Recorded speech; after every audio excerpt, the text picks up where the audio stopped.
Good evening. Welcome everybody to our January 2026 already Chippewa Valley Wahi Continuing Education meeting. I guess I don't really have any announcements other than the Christmas party. This is Friday night at Dragonetti's in Altoona. Social hour at 5 o'clock. Eat about 6. So pretty much like our normal meeting time. So. Other than that, I guess our speaker tonight is Jeremy Schultz. He's going to be educating us on all things radon mitigation and related. And whenever you are ready, Jeremy, it's all yours. So thank you very much for speaking tonight. All right. Thank you for having me. Some of you may have recognized me before. My brother-in-law is Brian Opelt from Opelt Home Inspections. He's since retired out of He's your brother? Brother-in-law. Or brother-in-law? Yeah. Yeah. He's since retired. And I got involved with you guys a little bit back then. I tagged along with him. I was looking at being a home inspector, and then went on a couple inspections with him and started learning about radon, and I switched gears really quick. So he was kind of my inspiration behind the business I have now. Started it back in 2017. Started from scratch. Did a few tests here and there. Started off with roughly 2 testers and ran a lot of places. And since then, we're up to 10 testers, and I got some long-term testers I set in homes now as well. Certain people that request that stuff. So it's a little bit about who I am. Again, thanks for having me. Try to educate you guys on this. First time I've ever really spoken in front of people about radon. I'll be honest. I don't go to a lot of trade shows, nothing like that. But here we go. New Horizons, who are we? Family-owned business. Like I said, I started the company. I have 2 younger sons. When they were in high school yet, they used to help tag along with me, help do installs. Because some installs, basically, you get to them and it's like, what are we getting ourselves into? So, since they're both just about adults, one is adult and one's right there, he's in college.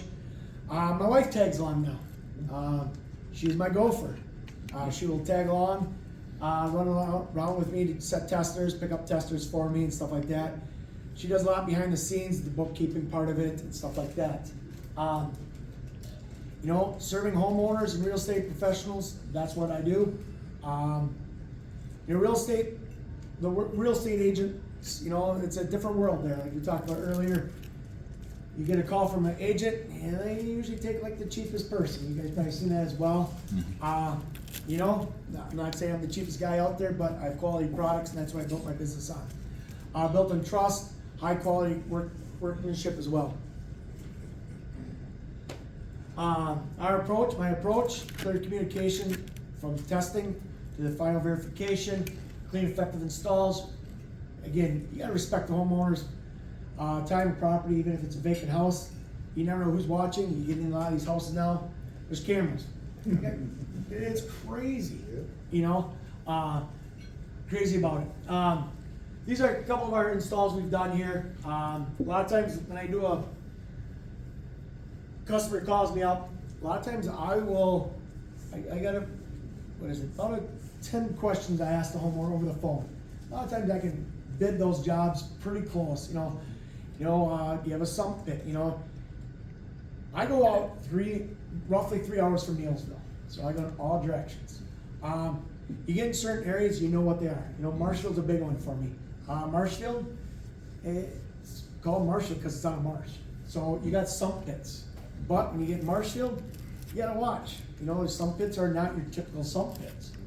They may be the chimney flues they put in and just busted some holes in the side, and they call that their sump pit.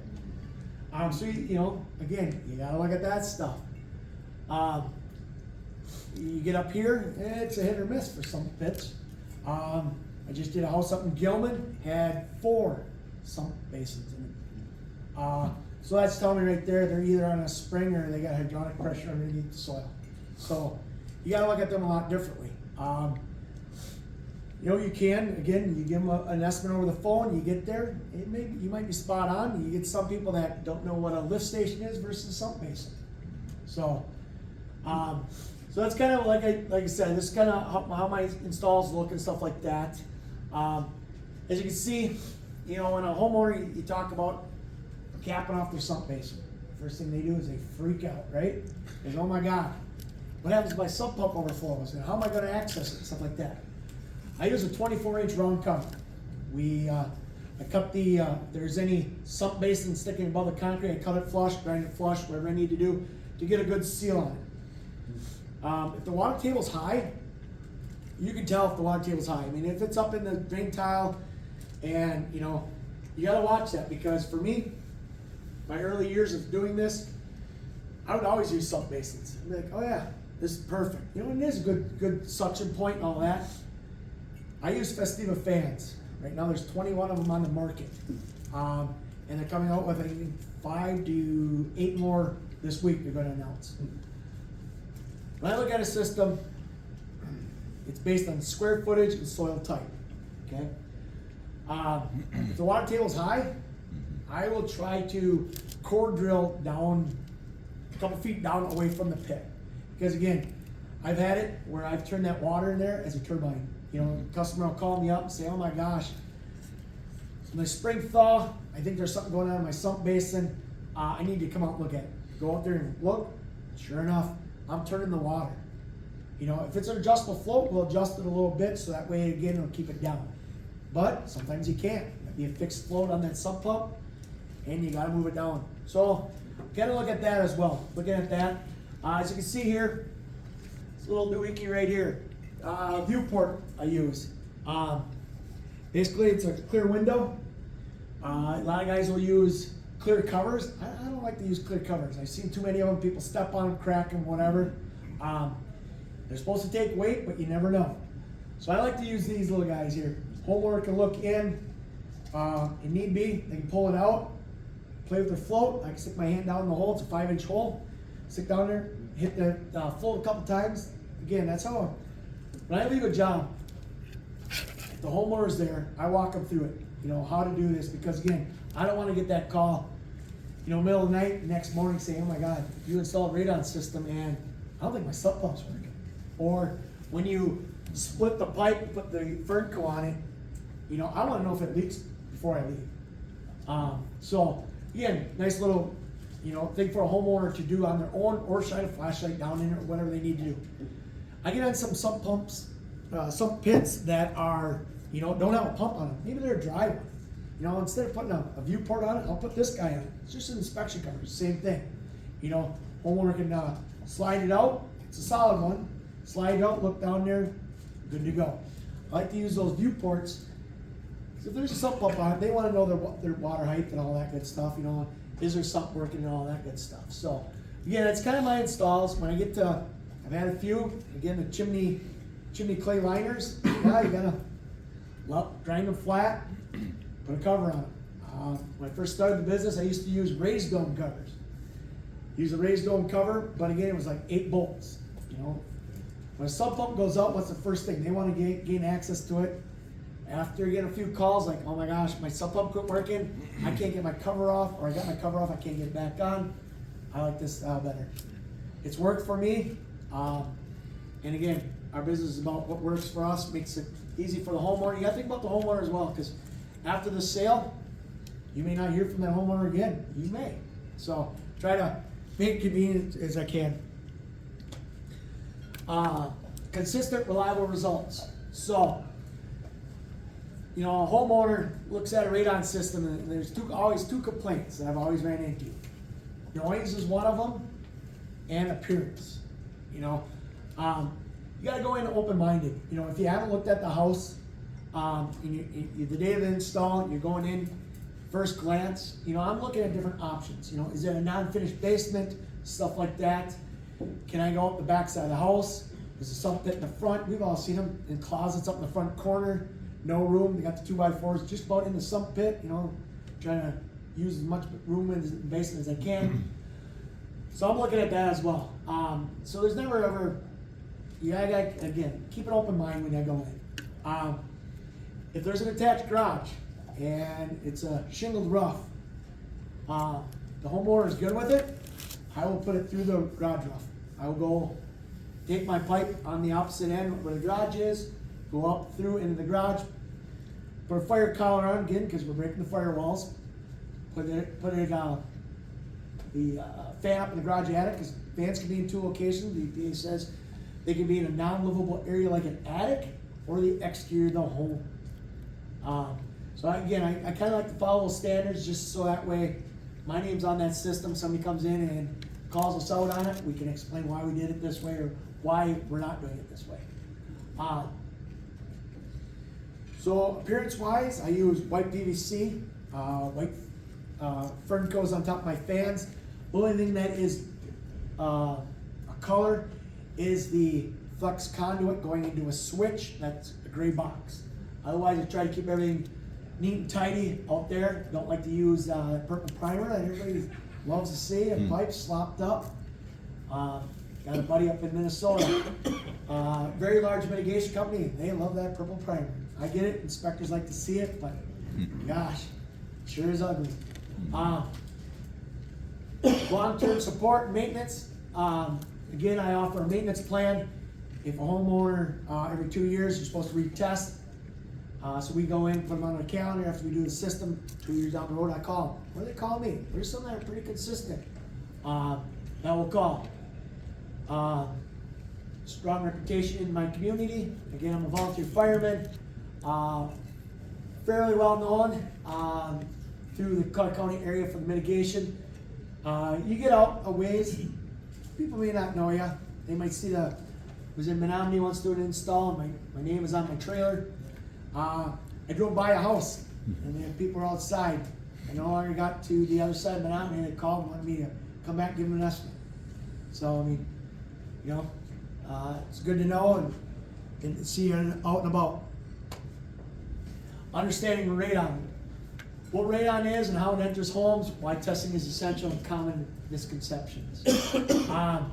You guys all know it. Cracks in foundation, floors, open sump basins, homes that are prepped with shower basins and shower cutouts, shower in the basement where the concrete guy left maybe a 1x1 square.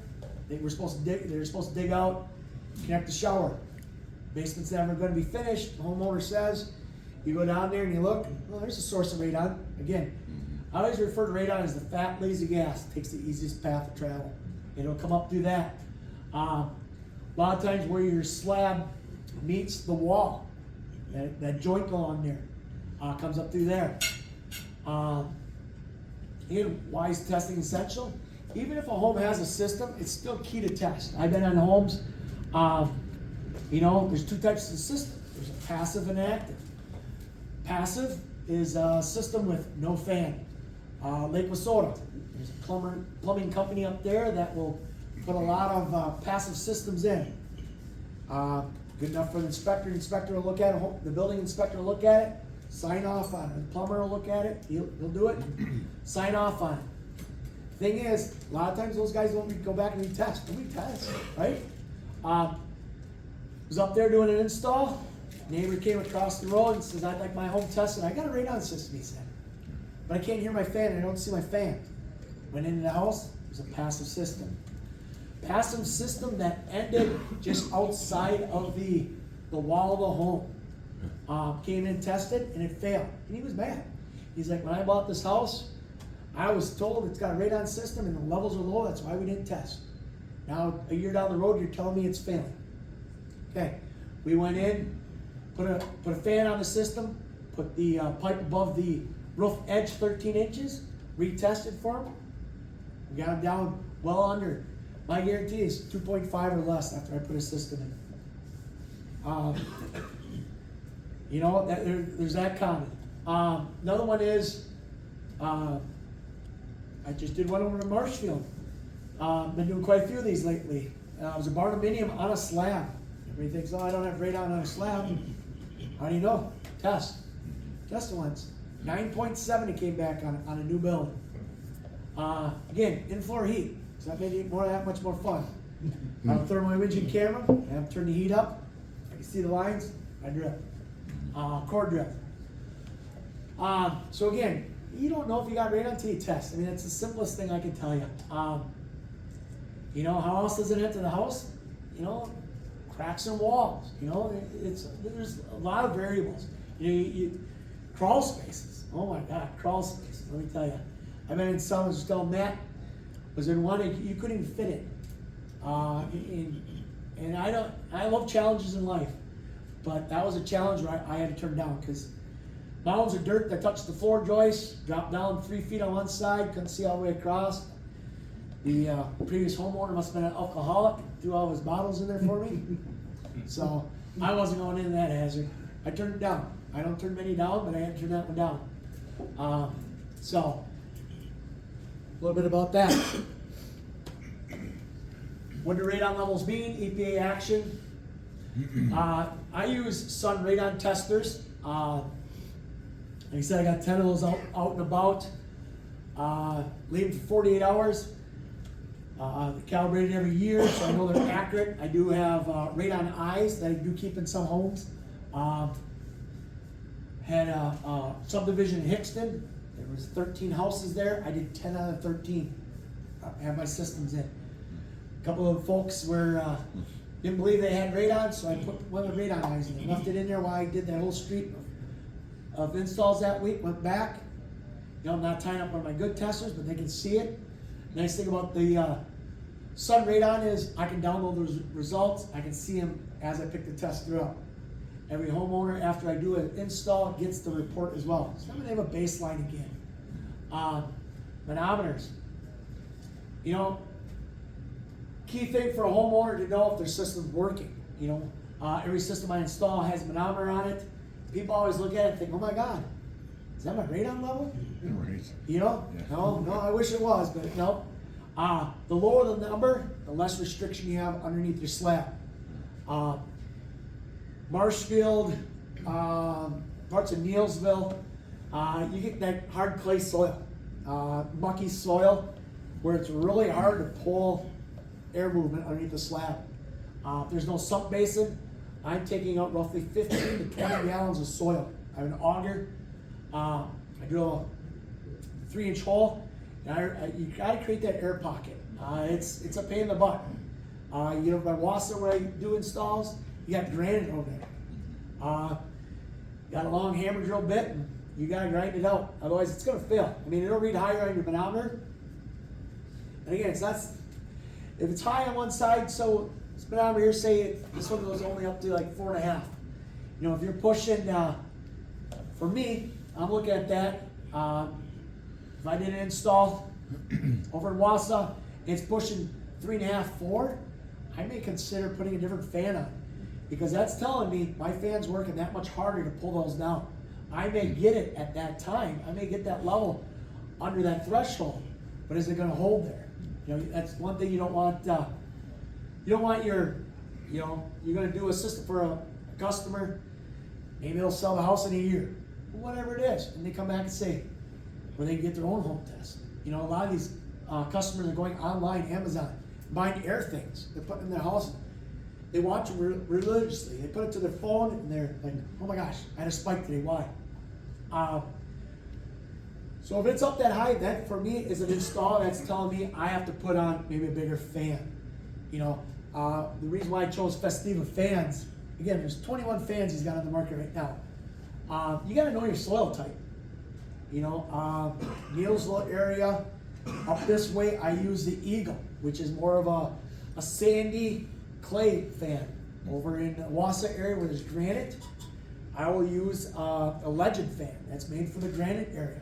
I got a home, you know, I do a lot of research. I keep, about 10 fans on my trailer any given week.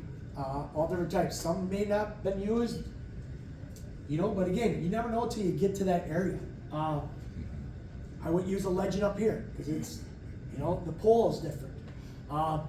Festiva came out with the Eagle Extreme. It's basically a fan and a half. I love using that on problem homes. You know, ones that you think maybe they got a crawl space you can't get into. Well, what I'll do is I'll create 2 suction points and use a gate valve. Control it on one end where the opposite side of the crawl space, you know, and I'll use that bigger fan. to get it down there. I've had customers already at 3.0, want to mitigate, no questions asked. 3.0, hey, that bad, right? Threshold radon action level is 4. We'll put a system in. I'm not going to argue with them. Because again, when they tested or I tested, we could have been at a low point. Radon levels vary. This past week we got all this rain and ice, barometric pressure. I had a customer once, I tested their home, and he was wondering why it had so many spikes in it. And he's like, what was I doing at that time? First thing people think is, gosh, did I turn a fan on or did I have a fan on? He went back, and this guy was very book smart and tech savvy, went back and compared the weather patterns, and it matched. The barometric pressure matched to my test results. And he did it for 48 hours. Still good friends with that customer. When we did the system, I did put a bigger fan on it because I figured that was going to be a problem area, and I didn't want the callbacks. That's one thing we always hate is the callbacks.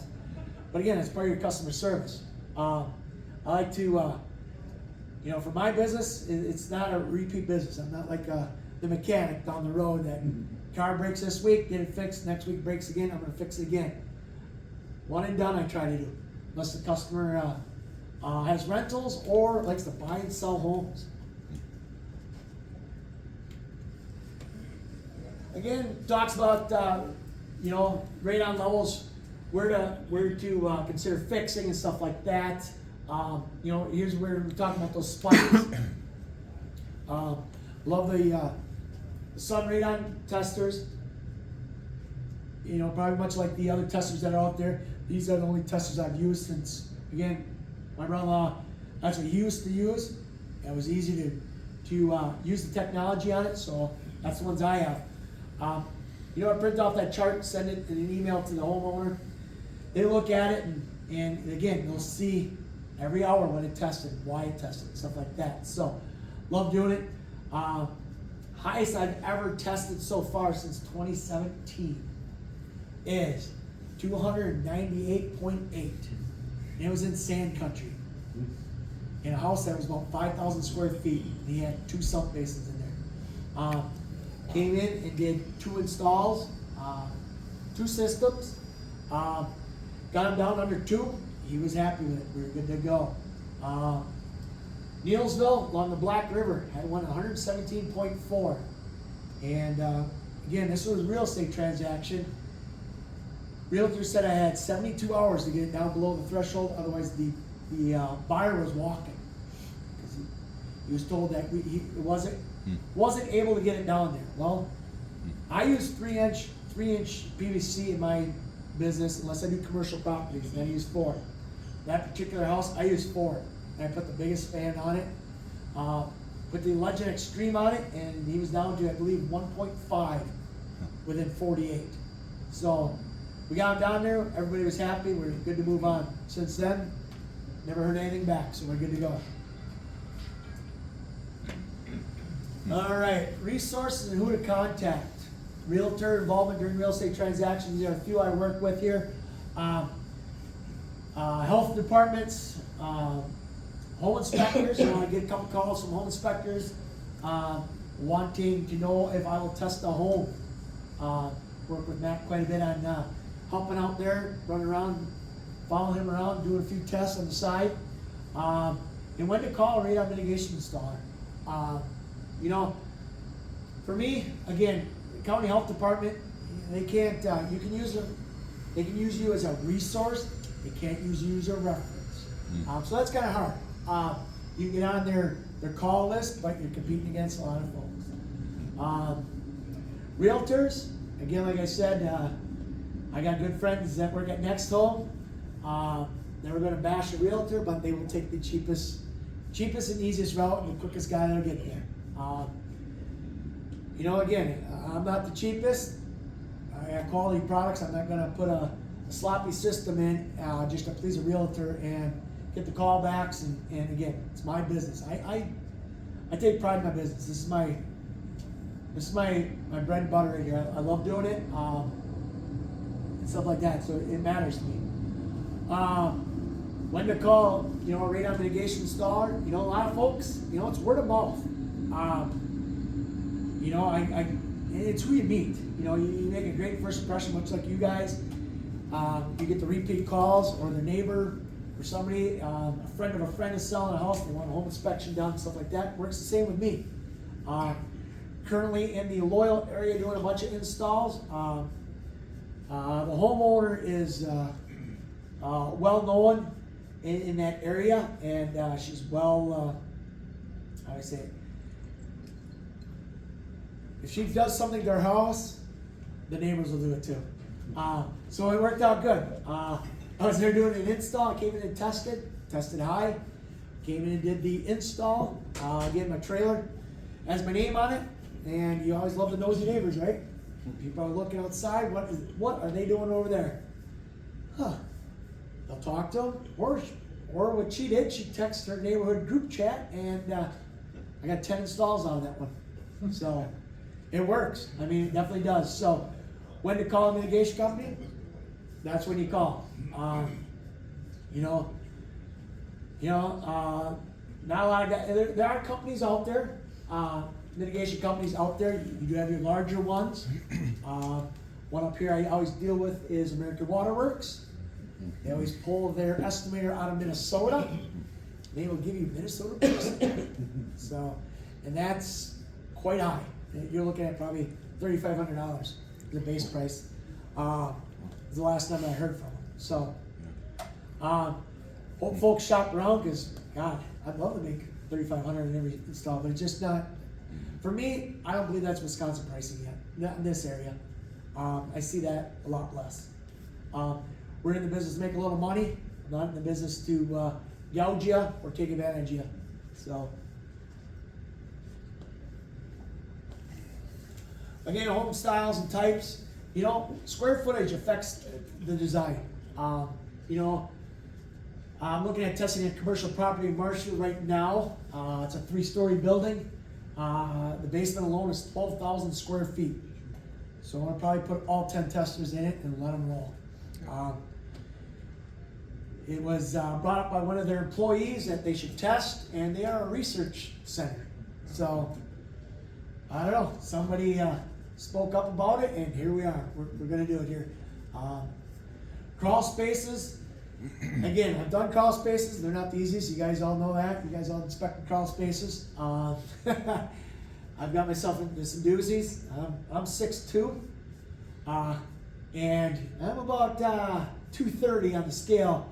For me to climb in and out of crawl space is a pain in my butt. So I gotta have some help to do that if I do a system in it. For me, when I do a system in a crawl space, I do the grid pattern. You know, 3-inch main trunk down the center of the crawl space. Off of that 3-inch, I'll branch off a 2-inch with perforated pipe, cap the ends off, make another suction point on the other end, and put a gate valve on. Control your airflow, and then cover with plastic, seal up to the walls. Not every wall is easy to seal to. You gotta get creative. When a homeowner says, that's one of my questions, I ask a homeowner when I'm on the phone with them, is there a crawl space? If there is, that's an automatic, I'm gonna go look at it. Because crawl space can be a 3x3 area, or it can be the whole underside near the base. You know, I've been in basements that are a 6x6 area with the furnace and the water heater, and the rest is crawl space, and you got a little 2x2 to go through. And in that 2x2, I guarantee the HVAC guy put his ductwork through it. So, it's always good. Sump pits, drain tile, and their impact. You know, when you do a radon system, if it has a sump pit and you're not using the sump pit as the suction point, again, I'm using it down, I always call it downstream of it or upstream of the sump basin. You always gotta do something with that sump pit. You gotta seal it, because if not, you're gonna pull the inside, the basement air through that, and your system's not gonna be effective. Where do we wanna pull that gas from? Underneath. I wanna pull it from underneath the slab. I don't care what the air is doing above the concrete. I want what's underneath the soil. What's nice about these inspection and the viewports is, I like to take a homeowner, I've had some of these sump bases in the front corner of the house. I'm not gonna put a system on your front of your house.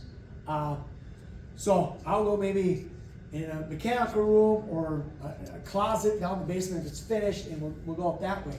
I love popping these out after the system's running and let the homeowner stick their hand down there, let them feel that breeze. Some owners, you know, they question it, you know. I got a smoke pen. I'll put the smoke pen down there by that suction point or by the viewport or whatever you want to call it, and watch the smoke get drawn down. I know it's a good system. We do once in a while go into homes. If I think I'm gonna have a problem in one, I will do a pilot hole on one end and try to do a suction from the other end, do another pilot hole and see if I can draw smoke.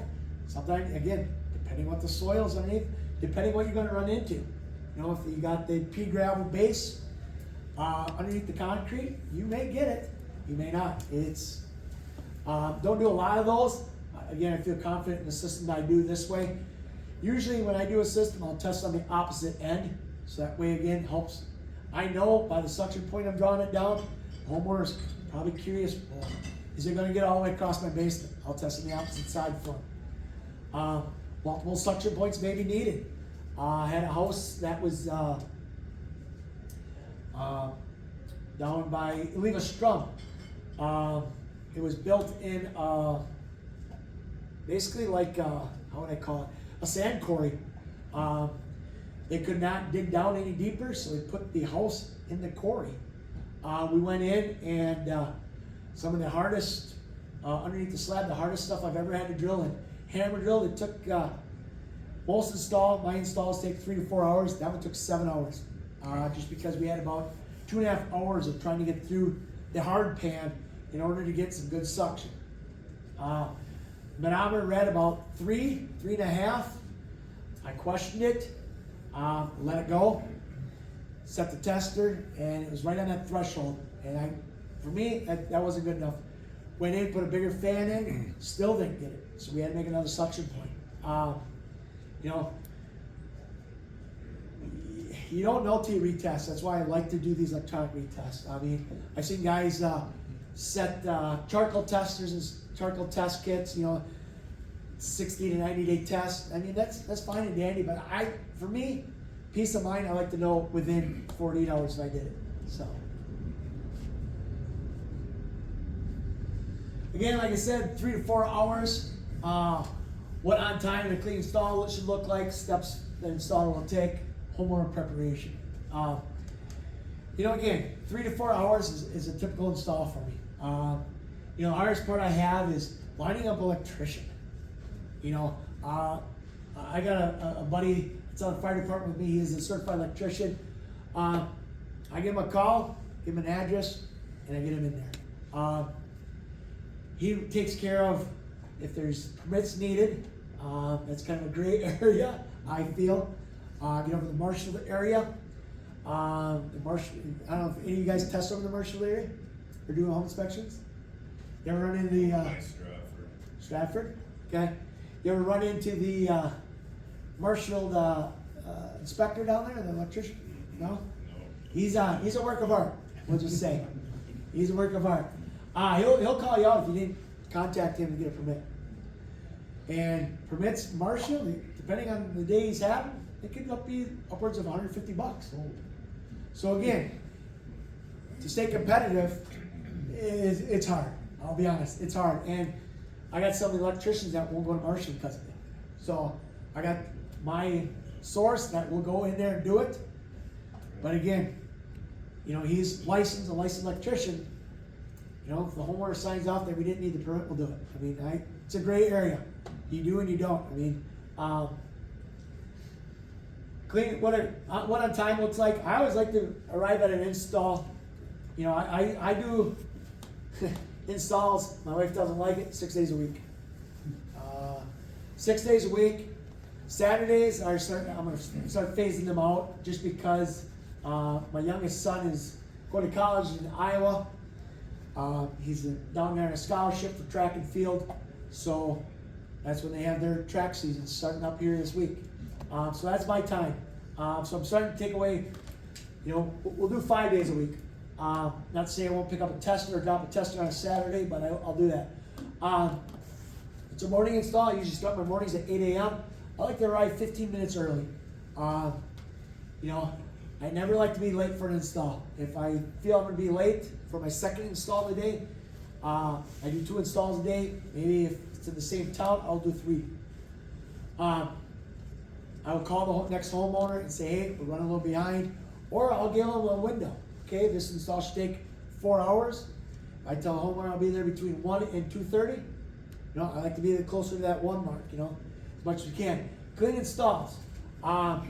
That's key for me. You know, I'm kind of, I don't know, I'm fussy about that. I don't like to walk in and, you know, some of the houses you guys been in, you see them, you wonder how people live there, right? Well, when I leave, I want it to be clean like I wasn't even there. The only thing that they'll see is a white shiny pipe. So cleanliness is key. Even my pipe. I'm fussy on my installs. I take all my pipe. It's writing on the pipe. I turn it so that it's not a visible eye against the siding. But it's not, you can't see it. Clear primer. I like to use that. The other thing is, you know, your name's on it. Just like you guys, when you guys do a home inspection, your name's on that job, that sale, whatever it is. Your name's on it for some time. That could be the biggest pain in the butt homeowner you work with, or that could be your best resource right there. So you don't know what the homeowner's like. I mean, just leave it as it's your own. Steps to install or take. Again, first thing I do is I introduce myself, much like you guys do. I do quite a few vacant homes. I will let the agent know, or my contact know, that I'm entering the home.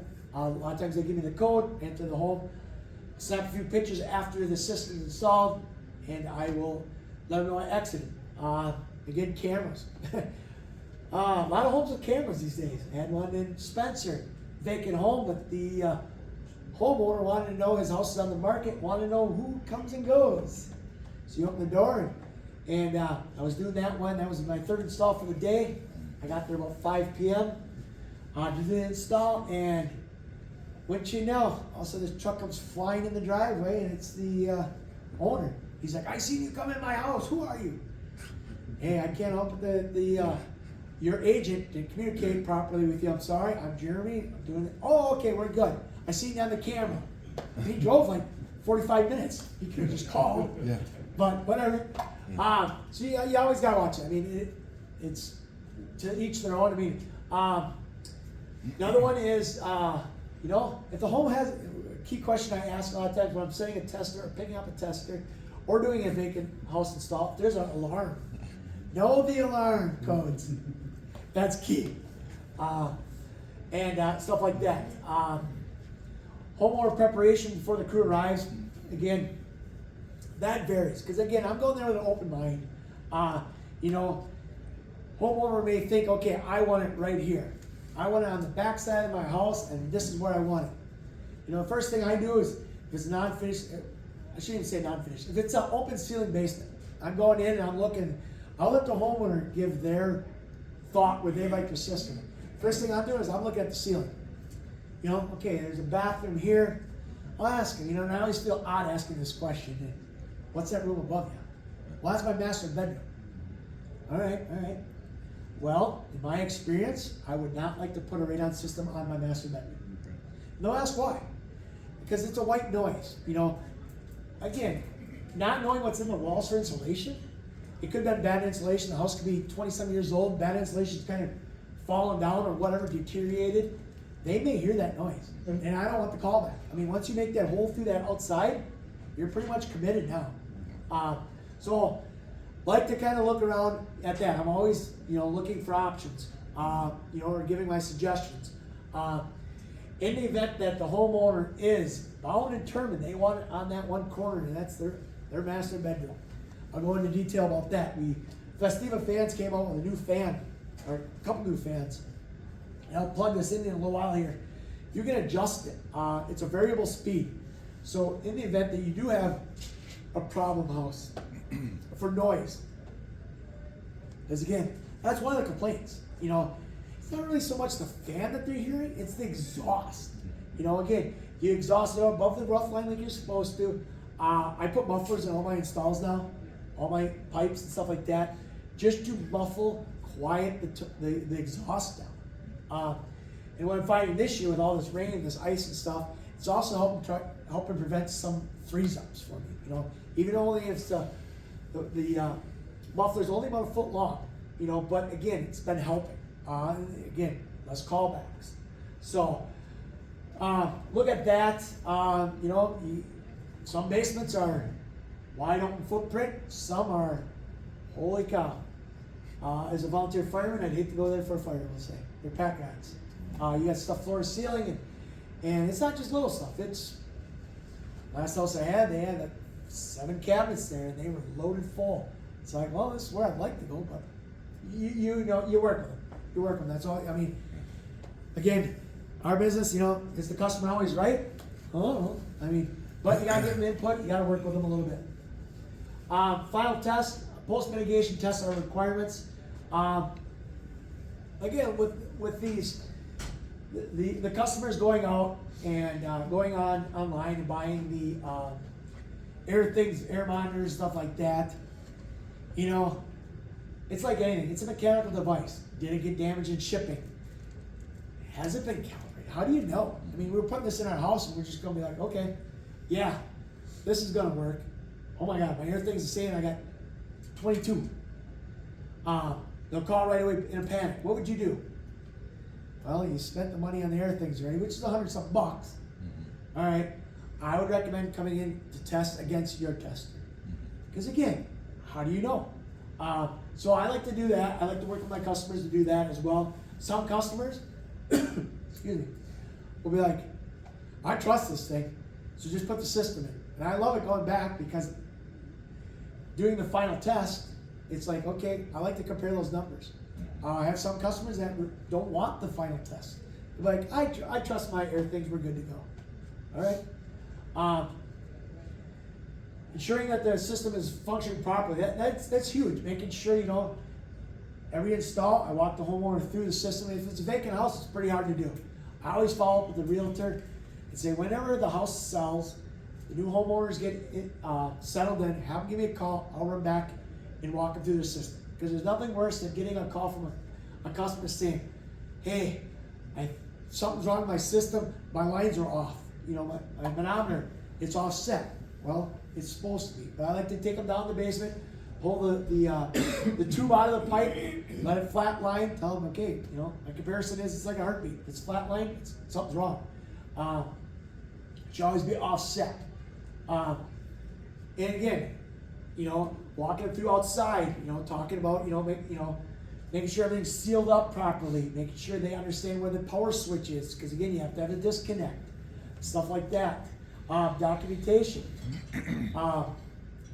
Festiva fans, Festiva company offers like I said, they got 21 fans in the market. Half of their fans come with a 5-year warranty, the other half come with a 7-year warranty.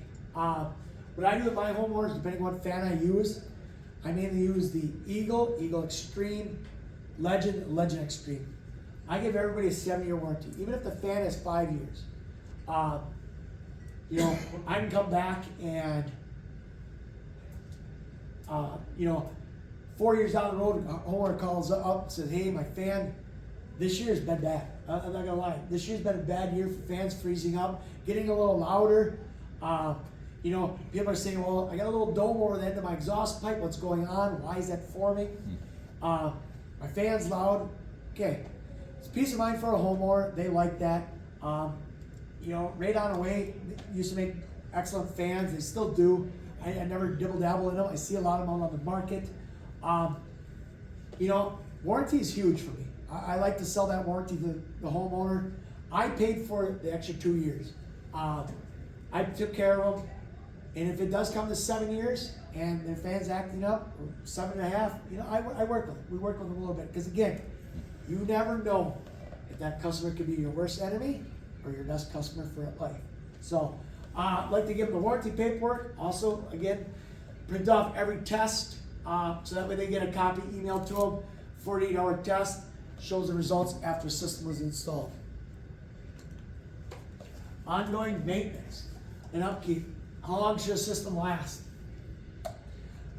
Just in a home, Never ever seen that type of fan. I should have brought it today. Had you guys give me an idea what you thought. Tag down the basement that somebody scribbled on with some 86. Wow. So somebody put it in, and this homeowner did not know if it was the original fan, nothing like that. It clunked out, and it just died, just up and died. So, like to, it's a mechanical device. My fans come through speedy delivery. I used to have FedEx deliver them, and when I, again, caught them on camera kicking my fans out of their FedEx vehicles, they drove past my shop. That ended that service with them, because, again, that's a molded plastic in there. It's hard molded. It does break them. You may not see a hairline crack until you install it. That fan gets working in the wintertime. That's when it's going to go out. It looks bad, So use speedy delivery. The guy's been great. So again, mechanical device, don't know. Visual checks homeowners should perform.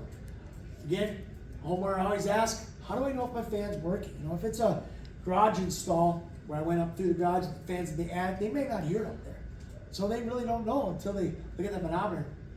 And I've seen systems in the home. And it's like, how do you know if it's working or not? Unless you're that 7-year-old man that's going to climb up the ladder, climb up your attic and do the scuttle hole and see if it's working. This is how we're going to know.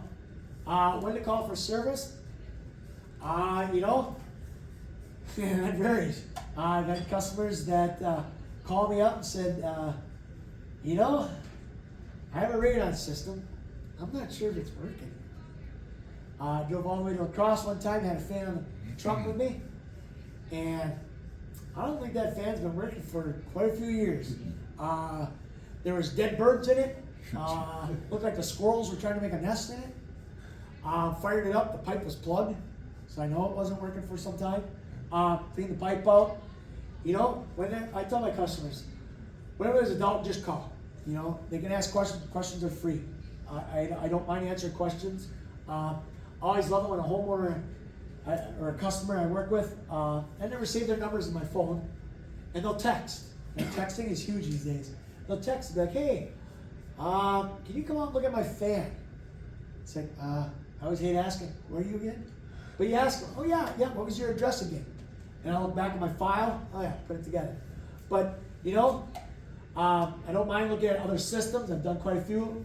I will service any system, even if I didn't put it in. Again, I always ask the homeowner where it's located, the fan's located, and if they can snap a picture of it. So again, before I go there, I want to have, supplies on me. I don't want to be that guy that's going to go there, look at it, and be like, well, sorry, your radon system is failing. It'll be a week before I can get back here with a system or a fan or whatever I need to properly fix this. I like to have the stuff on board.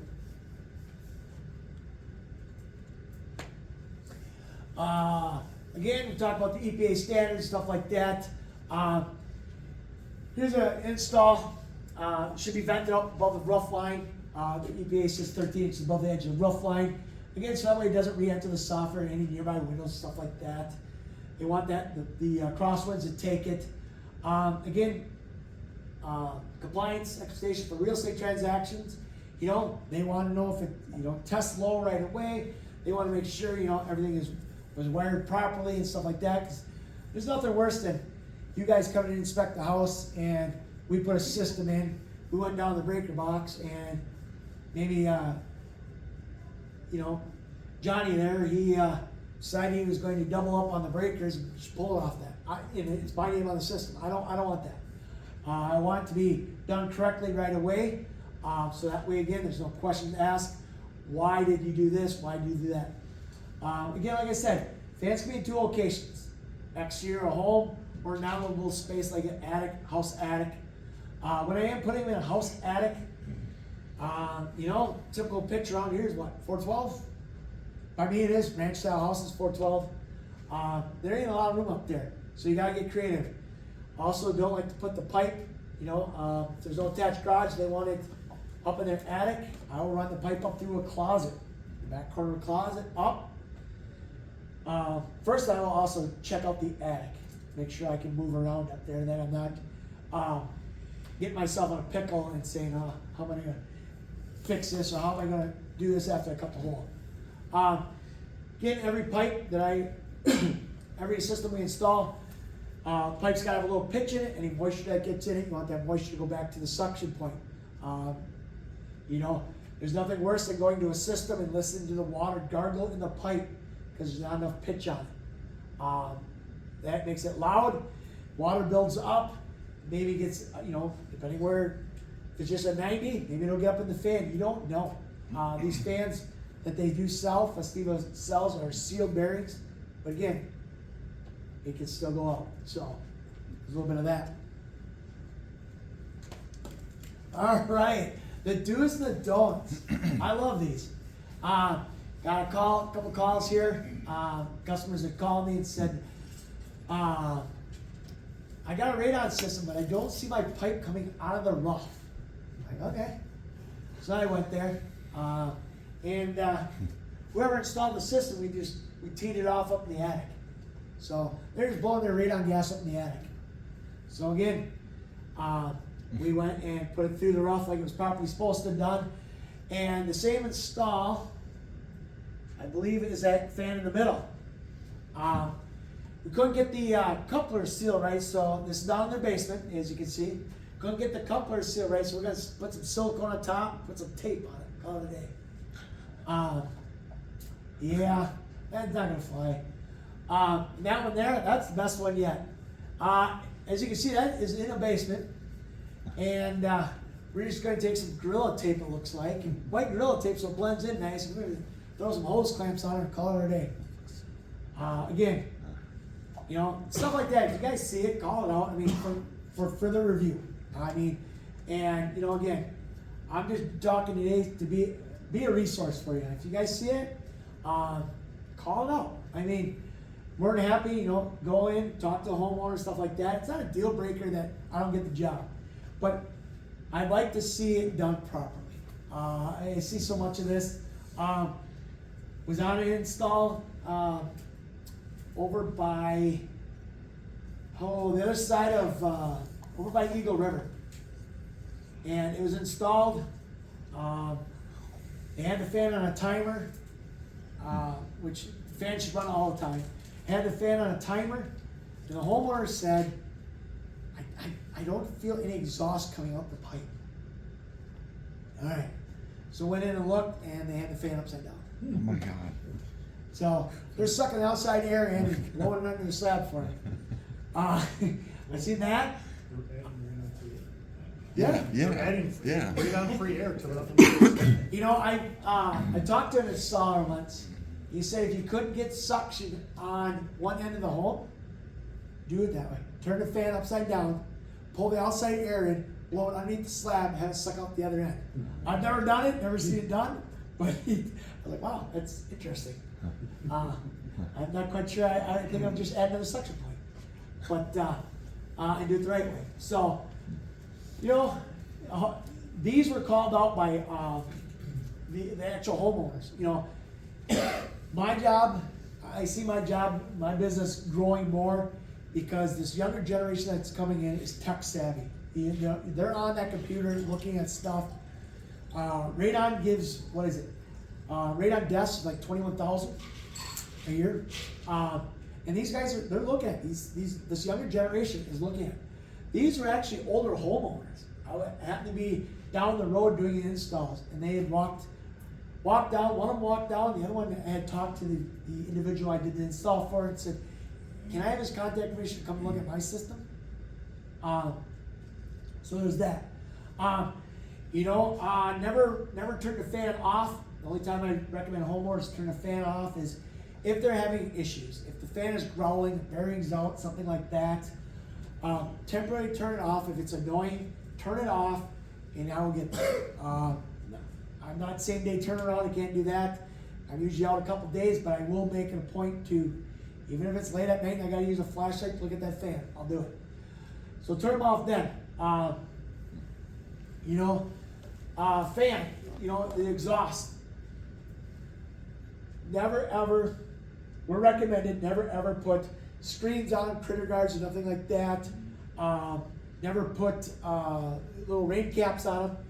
In Wisconsin, look at the weather we've had. Almost 40 today. By the weekend, it's going to get cold again. Mother Nature there, she don't know what she wants to do right now. That's when we, as mitigation companies, that's when we have trouble.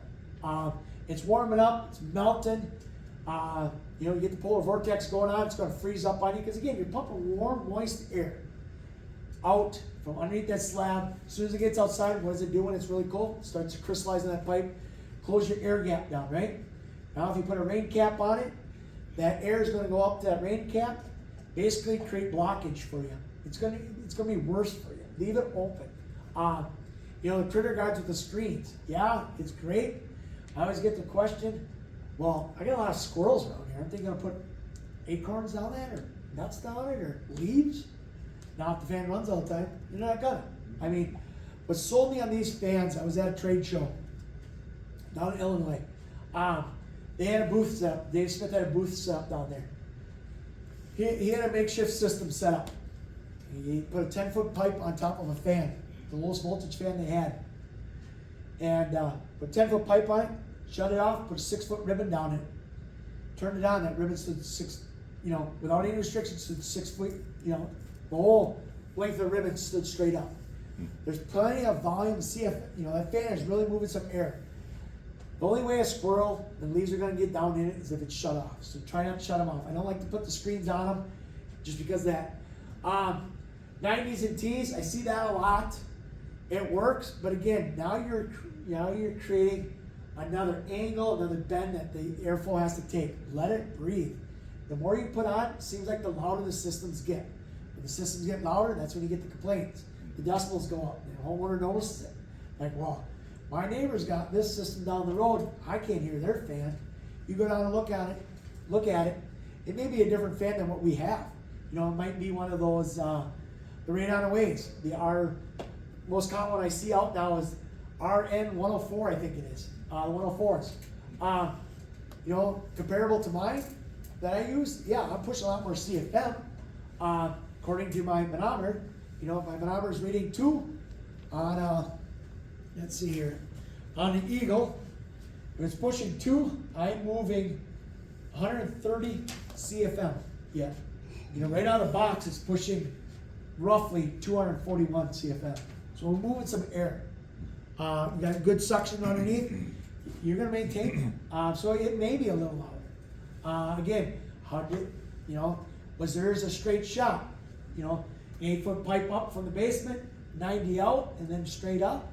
Or did they have to, you know, zigzag around a little bit? Because again, you try to be convenient for, you know, practical for a homeowner. You don't want a pipe running right where they're going to walk all the time. Again, you got to follow some of the building codes. You can't drill through a 2x12 to put your 3-inch pipe. You know, if it's I-joist, look for the knockouts. Try to follow those. Don't dip them underneath, because again, we talked about the moisture that gets in the line. That moisture has to flow back to the suction point. So always keep that in mind. And a homeowner wants to tell me, well, can you just jog under this main beam of my house, go back up and follow that? That's where your water's going to sit. It's going to pocket right there. I'm going to snuff out the suction. It's going to slosh around in there, and it's going to be annoying. So I like to try to look at that. You know, what to expect. You know, customer experience is huge. What sets me apart, you know, my professionalism, speed, cleanliness, and warranties. You know, you go and install, when I go and do an install, this is probably why I don't have employees. Again, it all goes back to your name. You know, this is my company, my name is on the side of the trailer. And years down the road, I want, you know, I don't want to be that guy that's the one that, oh my gosh, I had this guy do an install and I'll never have to do it again. I don't want to be that person. I want to be that person that, hey, I had this guy do my install. Here's his number. It's on the pipe. You know, I attach like a mailing label on it. It's got my number, my email, and my address. So if they want to mail me a card, they can mail me a card. I don't go for speed on my installs. Even if I'm doing 3 in a day, you know, I take that into consideration. Speed's not always the best. You get some installs, yeah, it may only take 3 hours after you walk the homeowner through. You had a great install. Maybe it was a nice, clean install, simple, And maybe the next one is gonna be the biggest pain in the butt you ever had. It happens. So, you know, like I said, 3 to 4 hours is kind of my time frame. It does, some do take over that. Cleanliness, again, like I talked about, I leave that place, I leave it as if it was my own. I want the pipes to look nice. I buy my pipe in bulk. Yeah, during shipping or when they band them, there might be band marks on them. I try to use those maybe in the basement and turn them or put my labels on them, you know, that it's a radon system or whatever. So that. Word of mouth is huge. Google reviews. This is the lady that is well respected in her community and up in the Loyal area. You guys might notice that last name. They own Cuddy Funeral Homes. So taking business away from their business, but I mean, saving lives every day. You know, that's what I want. I want people to see that. You know, every invoice I send out, you know, my signature on my email is, you know, let us know how we did. You know, Google us and let us know, because that's big. You know, I'm not the type, not like a lawyer where I can have all these billboards around. You know, I just seen one of the things by Stanley. It said something like, I rented this billboard so no stupid lawyer can advertise here. You know, and I think he's a home improvement place or improvement guy or something like that. He does construction or something. You know, I'm not that guy. I'm the guy that, you know, I advertise on my local radio, WCCN. That gets out quite a ways. Who I am. Google reviews are huge in my Facebook page. You know, I do show some of my installs I do occasionally on there. But again, word of mouth is huge. Again, like I keep preaching, you don't know if that customer is going to be your biggest pain in the ass, or it's going to be the best customer you've ever worked with. Sue Cuddy there is been by far one of my best customers since I've been in business. You know, another one, customer service top notch. My wife always yelled at me when I started the business. My phone would ring and I'd answer it. Because for me, starting out, and it's still the same way, starting out, those phone calls you need. I still have bills to pay. Being in the mitigation world, much like you guys got continuous credits, you got fees every year, you got all that. Classes, courses you gotta take. For me, it's a little different. We were talking before about Wisconsin being a certified state. We're not there yet. Yet is the key word. We're getting there. I believe in the next couple of years we will have to be certified mitigators. With that said, you know, the state's also working on daycares. Before daycare can renew its licensing every year, they gotta have tested. I've done, this 2026, probably about 15 systems in daycares. In order for them to get licensing, it's gotta be below that threshold. So, we do it that way. But my wife would always yell at me, you know, phone would ring or somebody sent a text. You know, customer service is huge. Answer that call. I got a competitor over by the Marshall area. I just recently stole one of his jobs because he wouldn't answer the phone. You know, you gotta, you know, if a customer calls and you miss the call, you know, I don't like to take the call when I'm on a job. I just don't, because again, that time is my current customer's time. I'm working for them. I will go out to my pickup, send a text, make a quick call, say I'll set up a time frame with you to take care of you, to talk. But otherwise, that's huge. You know, knowledge. You got to know what you're doing. You definitely do. I'm not saying my very first install, I remember it. It was in my own hometown. It was from my insurance guy. Bruce had bought a house, and big house down by the river. And when the movers moved in the stuff in the basement, they pushed everything to the outside walls. Mechanic room was open concept, open floor plan. And I got there, and there's something basement in the corner. And I looked at it, like I said, this is my very first install. Looked at it, and it was putting a raised dome cover on the sump basin. And went to put my 1-inch anchors in, and second to last anchor I put in hit his in-floor heat. Didn't know he had in-floor heat. And again, those raised dome covers are only 20 inches. So that in-floor heat was that close to that sump basin. And never forget it. I freaked out. I was like, oh my God. I called my brother-in-law Brian and said, what do I do? He said, well, you gotta fix it. Well, I knew I had to fix it. He says, you probably ain't gonna make money on this job. And I thought, oh my God, what am I gonna do? And it's for my insurance guy. The guy I gotta pay every month, you know? Bruce was cool about it. I called my plumbing guy up, had him come out, cut the concrete out.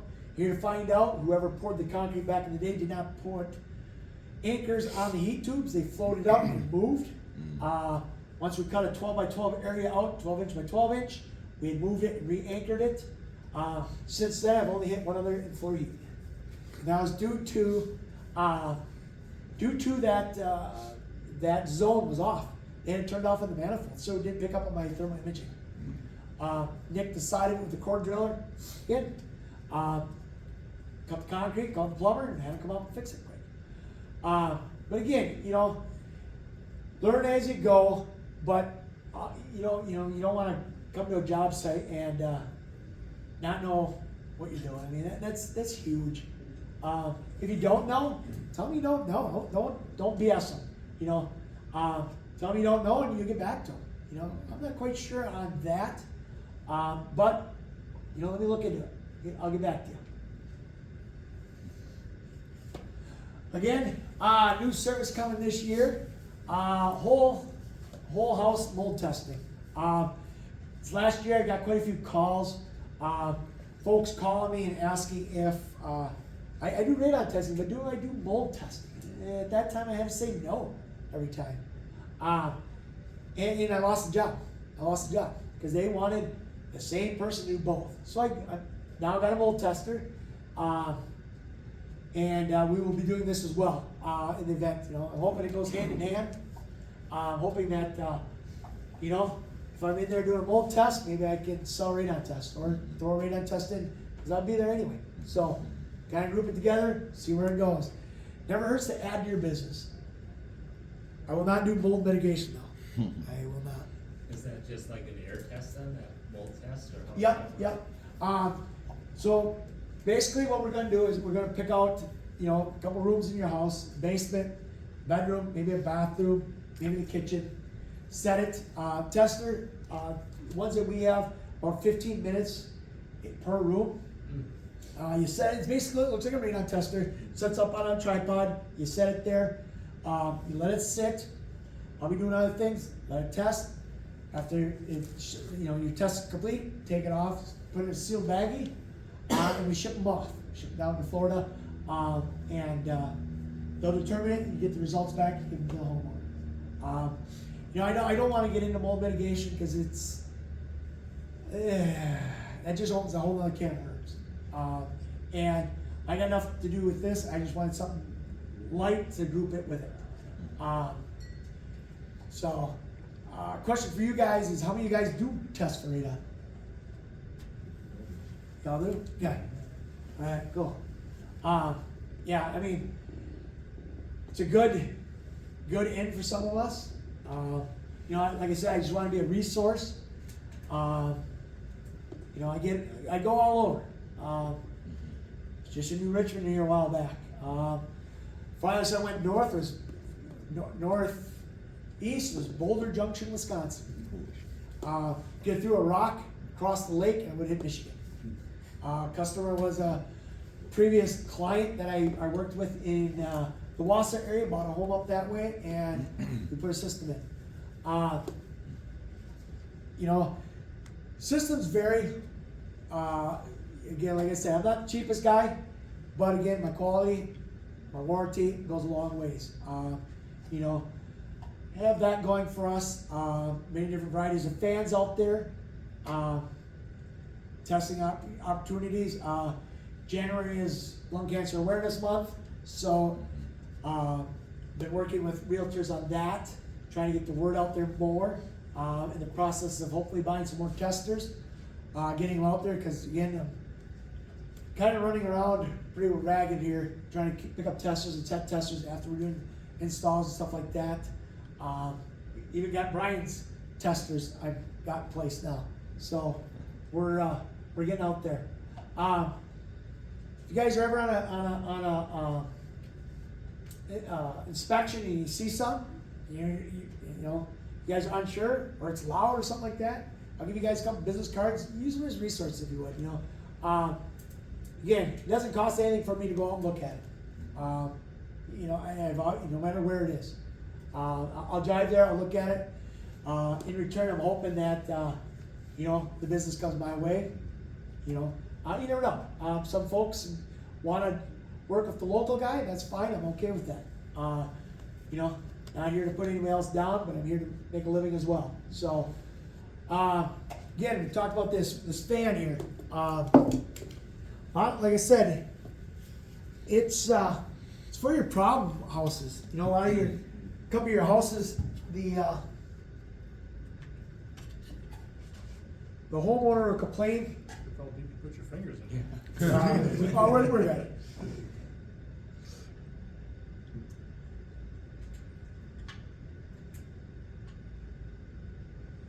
Homeowner complains, I can hear my radon fan on the side of the house. I don't like that noise. You know, again, like I said, a lot of times, for us, it's a white noise. You know, there's nothing on here. You know, your decibels, once I turn this down, you're looking at under 50 decibels. Fan's still running. It's running, you know, it slows the fan down itself, you know. Again, don't just, I don't like to just soft start. Don't like to just throw one of these on a house and say good luck. Because again, if I got a house that a customer is talking about, well, my fan's making too much noise, you know, you got to do something different. All right, I'll put one of these on, but then I'll also retest. Because again, if they were maybe with the old fan, when we tested, maybe they're at maybe a 2.5. Okay, we'll use the threshold, my threshold of 2.5. Now, you put a fan like this on, you slow the fan down, your radon levels are going to go up. So always, you know, it's not just slap it on and away I go. I want to make sure, even though I did do something different here, I want to make sure it's, you know, the same or better in the house. You know, again, what are the biggest gripes that a homeowner has? Appearance, you know, appearance and the noise. You know, I look at, you know, when you attach them to the house, how are we attaching them to the house? Are we attaching them with metal brackets, or am I attaching them with the plastic J-hooks? You know, it all depends. You don't know what's in a wall. You know, brick houses, yeah, I'll use the metal brackets on a brick house, just because I know it ain't gonna rattle through. I had a log house I just did, solid log. I use metal brackets because again, the sound ain't gonna come through. You don't know where that noise may be coming from. It could be coming from the pipe rattling. It could be coming from a little vibration. You know, is it just exhaust you're hearing? Or is it actually, you know, is it rubbing? You know, is the pipe touching a floor joist in the basement? Or were you too close to a PVC, a waste pipe or something like that? And the customer's complaining, you know? I look at all those aspects of it and try to, again, do right. Yeah, install might take 5 hours because I'm trying to diagnose something and figure it out. But this is one of the new fans that they came out with. Kind of want to introduce it if you guys are out there and see a fan that's running kind of slow. You know, again, this is a Festiva fan. This is the Maverick. I think there's 4 of them like this. You know, an Eagle fan that I typically use, you know, depending on your configuration of your pipe, you know, a lot of times it's easy, just, you know, less bends in the pipe, less 90s that it's got to hit to make the, you know, bump off for the noise. You know, an Eagle's probably pushing right around 70 decimal points. So that's quite a bit for a homeowner. You know, when a furnace kicks on, you always hear that exhaust outside. Well, radon fan exhaust pipe is kind of the same way. So again, try to tone it down with the muffler. If that doesn't work, you know, look at the fan. Like I said, could be something mechanical. Could be a hairline crack in it and threw the fan off balance. You know, you never know. But always look at that. Like I said, fine tune it. That's all I do with them, and run with that. Otherwise, that's probably about it from my end. You guys got any questions? Jeremy, have you seen like in Badger systems or Yeah. Waterworks put their systems in with the drain track? Yep. What So- do you do? I mean, it's totally counterproductive to try to exhaust the arena, right? It is. Because you're just sucking, if you put it in, you're just sucking the air into the truck. So what do you do with the? So usually when I see a Badger basement, American Waterworks, what he's referring to is the trough on the outside edge with a perforating. Basically, what they're trying to do is catch the water that's seeping in from the walls, catch it. It's a trough underneath, goes to a sealed sump basin. Whenever I see a system like that, or I test a house that's got it, I don't know, 9 out of 10 times it's going to test high, because it's allowing the radon gas to come up now. To mitigate it is a pain in the butt. You can't cover those. You know, my mentor in this business, other than Brian, is Dave Smith out of Illinois. He's, again, was one of Illinois' biggest mitigation companies. They were doing schools. They were doing apartment complexes. He did that for years, 20 some years he did. Last couple of years, he's now just been strictly focusing on being a distributor. That's who I buy it off of. So I rely on him a lot. And that's a great question, because I asked him, first time I seen him, I'm like, how am I gonna do this? I can't go off the sump basin because I'm not gonna get the results I want. All I'm gonna do is pull the inside air. You can't cover those little ports or those contours. You can't just seal them up, because now you're gonna have problems. That was put in for a reason, and it's a problem you don't wanna deal with. I go to the center of the house the best I can. Try to go in the center of the basement. You will pull some air, but instead of coming out toward that outside edge, you won't, there is some restriction under that soil, but again, I seen one here just recently, was installed, I think it was a Badger one, and it was right off the sump pit, and it was, I could take my smoke pen and go along every area, and my smoke would draw down every area. So we ripped it out and put it in the middle. I got less draw there than I did the way they had it. Suction points are huge. You get in that clay and stuff like that. That's kind of where a lot of times I see those systems, because again, clay holds the water. Clay holds that water, so your suction point's got to be better than theirs. So, I got an auger that's 18-inch auger with a 24-inch extension on it, and I'm augering that out, and I shop back out. Whatever I auger, I'm shop backing. I go through like 5-6 shop backs a year, but I'm sucking that out. There's really no other way to do it. Make a good suction point.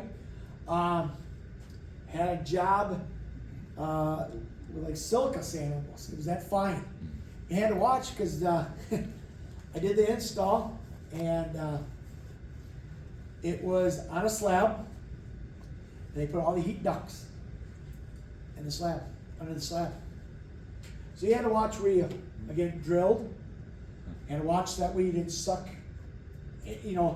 where the registers came through the floor, and pop every one and seal around that, because again, now you're pulling in inside air, just kind of like a Badger basement. You're pulling that inside air, so we had to seal all them around. I had to put, I always carry a couple bags of 1.5-inch rock in my trailer, and some sock. It's like a black sock on a roll. I'll lay it down and create kind of like a little bit of a buffer for it. Because again, first one I did with that real fine silica sand, I was blowing sand out through the end of the pipe. Homeowners called me up saying, I got sand in my rough. Went out there and looked, sure enough. So, and again, you learn as you go, and you learn from those mistakes. That was early on in my business career here, but again, you never know until you get there. Any other questions?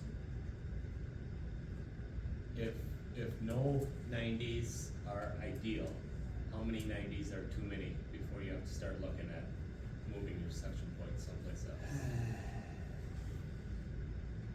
Just get a bigger fan. Bigger bike? That's kind of it. I mean, honestly, I did one over by Amherst Junction, 30 3,400 square feet basement.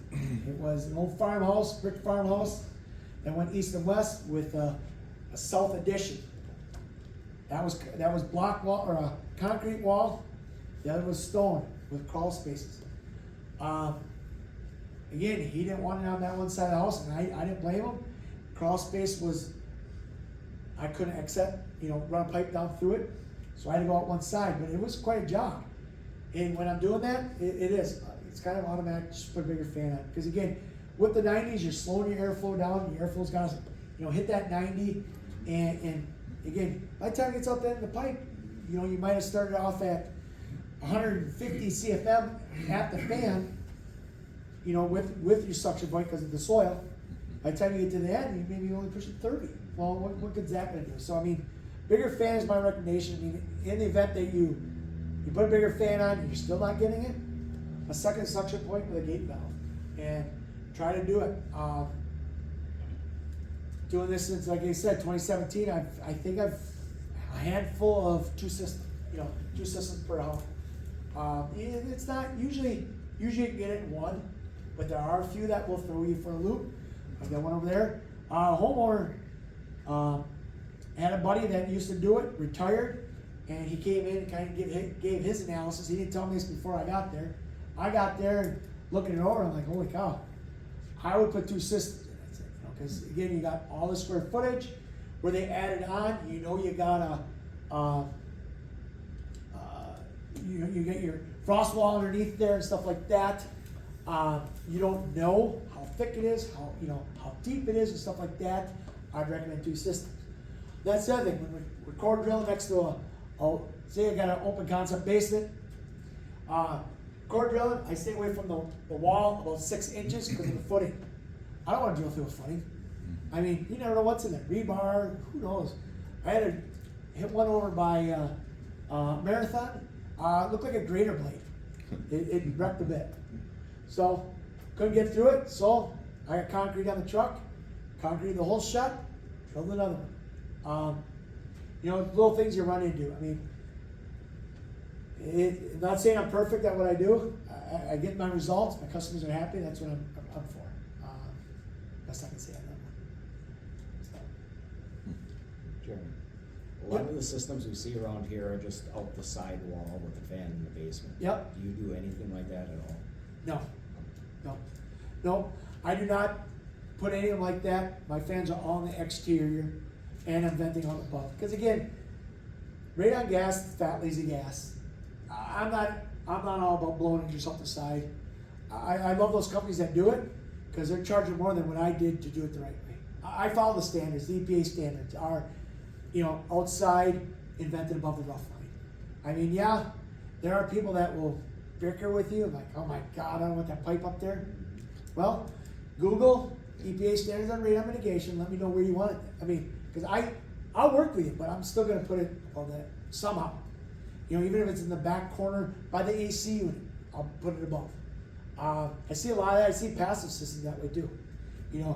Right off the sump, we're just going to 8-foot stick of pipe, 90. Get outside, we're just going to put a slight 45 on it. Had one a while back. They decided to come out by their kids' bedroom window. It was 2 double hung windows, but there's a gap in between. And they decided to take the pipe between, which there was enough room. There was about 12 inches. And didn't vent it out above the roof, but above the window they put a T on it. So where did that gas go? Came right back in. And again, if you have a fan on it, if you don't vent it out above the soffit, it has a chance of leaking. Like that one I showed with the T in the attic. That's blowing it right back in. I can't say it enough. My name's on the systems. I like to do it that way. So that way I don't get the calls. Had one once. Didn't think much of it my early career. Vented it out. The house had, how the heck was that? Had an addition on it. 1-story addition. The main house was a 2-story. We vented it out. Had the, how was it the lady was doing? And the energy, she was applying for some energy grant or something like that it was. And the inspector that came out called it out. He says, well, you're not X amount of feet away from that. So we went out there and looked, and yeah, I was 3 inches shy of being outside the regulation. I didn't catch it. Because he was worried about it re-entering. So he called it on. So okay, we went and fixed it. Not a big deal. Again, try to, learn as you go. You learn from your mistakes, honestly. One that big one I work with is Marshfield. Work with sump pumps. Yeah, everybody hates touching a sump pump. Because what can a sump pump do? Flood somebody's basement. That's the last thing I want to do. I got a waiver, on my warranty paperwork, it talks about sump basins and stuff like that, sump pumps that we tested them while the homeowner was present, stuff like that. For me, that's key. Sure, like a lot of you guys, when you walk through, do your inspections, you're pointing out stuff to the homeowner, you're taking pictures and stuff like that, putting them in your reports. That's a lot, I'm the same way. Had a new build, I do a lot of new builds lately, which I love those. I love it getting in there before the drywall's done. Huge fan of putting a 3-inch pipe in a 2x6 wall. I will not put one in a 2x4 wall. There's not enough room. In the event that when they drywall it, there could be vibration. The homeowner's got to live with, you punched the hole already through the stud cavity. I like to put it in the 2x6 walls. I had a homeowner, when I got to that day, I met with the potential buyer. The builder was not present. He wasn't going to make it that day. That day, the homeowner was, the buyer was walking around taking pictures of his house. And that night, I got a call from the builder. He's yelling at me. He's like, hey, he says, I think you backed into my garage. You broke the weather stripping and this, and the threshold was loose. I'm like, really? I don't believe I did it, but, let me see the pictures. So I had to call the buyer. I said, hey, did you snap some pictures? Sure enough, he took pictures before we even entered. It was all there. The weather stripping on the overhead garage door. This home was built in the winter. Plastic weather stripping, he put it down, that's right where it cracked. He tried to throw it on us, and stuff like that. The threshold, the buyer was actually the one that noticed that. He was standing on the step talking to me, and he rolled his foot off, and the cap fell off. And so he took a picture of it, But again, it's all about protecting, not saying every homeowner will be the worst, but you guys all probably ran into that. Been in some inspections that you wish you wouldn't have ever taken. So, anything else? What's your cost? Cheap. Typical house. Ranch style house, sump basin. Out the side, you're looking at anywhere between $900 to $1,000. Garage install. Garage installs are a little more because again, I'm a volunteer fireman, and again, my brother-in-law was a home inspector, so I use him a lot as a reference. I look at that. Breaking a firewall, it's got to have a fire collar on it. When you go up in the attic, I got to put a boot on the roof, stuff like that. My electrician, it's got to go up in the attic. Maybe he doesn't want to go up there, but I'm going to make him go up there. You're looking at anywhere there between, $10.50 to $12.50, depending on that. They all vary. I'd like to have just a set price and say this is what it's going to be, but you can't. Every scenario is different. There's never 2 installs in a day that are the same, or even a week. You get to them, it's like, oh crap. Thank God that went up in Gilman. The lady told me she had 4 sump basins because there had to be a little more. Because again, 4 covers, 4 inspection things. We're in the business to make a little money. I'm not trying to take advantage of anybody, but I have to make a little money as well. And I also have to pay my bills. Much like you guys, I have expenses, DOT, insurance. I got all that. I have to have insurance in the business. I never like to use it if I never have to. Truck and trailer's got to be DOT. I got to pay all that stuff. I was just wondering, just because I've had a couple over by Marshfield, Stratford area that were high. Yep. And I heard of it, but I did have no info. I Yep. hear you on your ad on the radio and CCN. Yep. And I'm like, well, I know there's a guy and I think he's by Neilsville, but I'm like, because she texted me. Yep. Can I get to come and do this? But then that way I could give them at least an estimate, somewhat close what it would be. Yeah, you know, price-wise. right around that area, like 950 is a Yeah. good number to start at. I mean, because, again, it's a ballpark. You Yeah. get there and, you know, what they, you know, I can say 950 with a sump, and I get there and it's a lift station. I'm not that bad. I get there and, another thing I do is, I carry sump pumps on my trailer. For the simple fact, when I'm sealing a sump basin, if I see the pedestal pumps, I'm taking them out. I talk to a homeowner and be like, okay, you know, a lot of your homeowners nowadays, it seems like they are, you know, researching. There's a reason why they call me. They researched right out or they heard about it. They did a little digging on it. You know what I tell them? Okay, I gotta seal your sump basin, but a pedestal pump won't work because you can't. Pedestal pumps can't be covered. You know, that motor has to breathe. That moisture can't be in that pump. You know, and to put a sealed cover on it like I do is virtually impossible. You know, you're gonna have to cut it and slide it around, and it's not feasible. And then to make sure that the rod goes up and down, it doesn't stick, you're not gonna get a good suction point. So I carry sump pumps around, you know, just for that notion, because again, you get on site, it's like, yeah, I quoted you $950, but here's a $250 sump pump I have to install. You know, I'll just charge you what it costs me for a pump. I'm here, I'm gonna put new, you know, thing I've been getting into is a lot of these sump basins or sump pits that I do. The fern cones, they have fern cones. I put on do it right away. Even if it's got a tag on it, I'm still replacing it just because, again, who was the last guy to touch that sump pump and why is my basement flooded? You know, I was in one that the homeowner said the sump pump never runs. All right, cool, that's good. Take the fern off, try to pull their fern off, pipe is empty. Okay, now I'm always checking, because again, I'm that last guy that touched it. So, but yeah, that's kind of my base price. I mean, that's kind of where I go. I try. I mean, stuff ain't getting any cheaper. Let me tell you, it's just, it's not, and it's just the world we live in. I mean, that's why it's hard to compete in the real estate world, because again, they'll take that cheap guy. And there's times I'll come back, the buyer, you know, may have no say in who he gets for a company. Moves into his house, the system's already in, maybe, because I'll do a lot during that transaction. And maybe it's venting out the side, the fan's in the basement, or fans outside and it's just 90. They'll call and say, can you come fix this? I mean, you get what you pay for. If you want quality, you gotta pay for it.